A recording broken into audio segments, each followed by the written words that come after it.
વડોદરાની એસએસજી હોસ્પિટલના ઓપીડી પરિસરમાં 3 વ્યક્તિઓ દ્વારા નમાઝ પઢવામાં આવતી હોવાનો એક વિડીયો સોશિયલ મીડિયા પર વાયરલ થયો છે.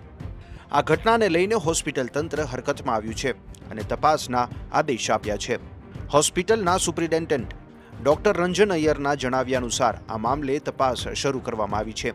પ્રાથમિક તપાસમાં વ્યક્તિઓ દર્દીઓના સગા હોવાની આશંકા છે.